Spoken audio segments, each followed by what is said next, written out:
USA! USA! USA!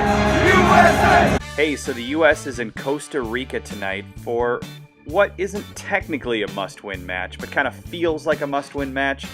I know, CONCACAF qualifying is so forgiving, but after what happened last week in Columbus, that we didn't really expect to happen, I don't really like the idea that we're going to be sitting there all winter with 2 losses, no points at the bottom of the hex. So it'd be nice to come away with some points because we don't play again in a meaningful match until the 24th and 28th of March. That is a long, long time. All right, so about tonight's match. Because this is the internet and you have to number things on the internet, at least I'm told, we've got 5 things that you need to watch for during tonight's match. Number 1, is Klinsmann going to screw us over with another wacky formation? I really don't think that he's going to mess with everything again. I think we're going to go back to the 4-4-2.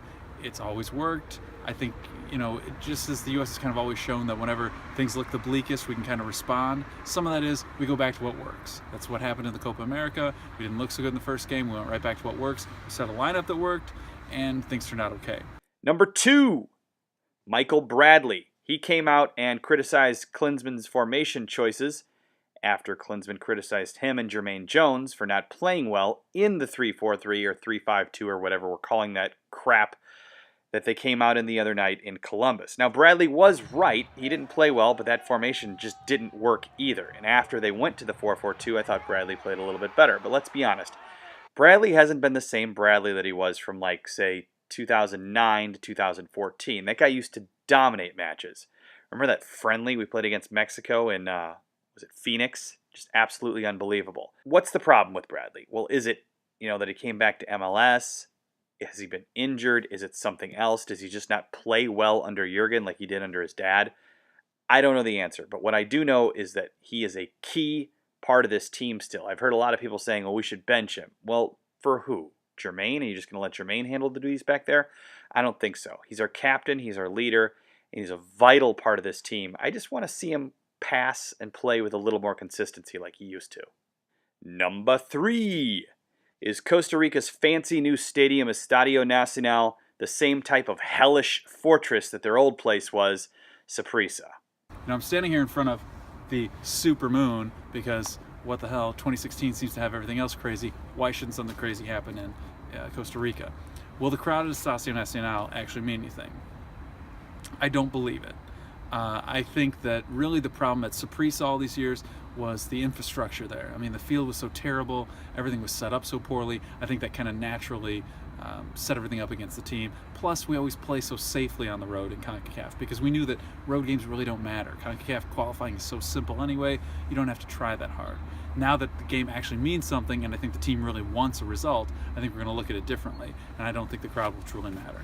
Number 4. So now that Timmy's hurt, do we stick with Brad Guzan in goal? Or do we go with somebody like Yarborough or Horvath? I think the answer to this one is simple. I think you gotta stick with Brad Guzan. I thought he played well in Columbus. He was thrown into that match. You don't ever like to see a keeper have to do that. Thrown into the match toward the end of the first half. He played well. He didn't give up a goal until the very end of the match, that Marquez header that I don't really want to talk about. And that wasn't his fault. That was a freak thing where somebody was left unmarked. That's not on Brad Guzan. Now, I know he hasn't been playing at Middlesbrough, but he's still our most experienced guy by far. And when we're going down there where we've never won, I want an experienced guy in net. So let's stick with Brad Guzan. Number 5. What about Christian Pelisek as our number 10? Are we going with that or what? Simple answer, no. Absolutely not. He has the creativity, he has the skill, he absolutely should be there in the future. But for the time being, his speed is better on the wing. It gives him more space to run. It also gives more chances for creativity. We can replace him better or more effectively with Sasha in the center than we can putting someone else, unless it's Fabian Johnson on the left, but then we have to move someone else from left back. It requires too much shuffling of players. If we just put Pelisek out on the wing, we give him all that space to run, and it draws the defense that way. It also then gives Sasha and Bradley, puts the pressure on them to actually have to create in the center.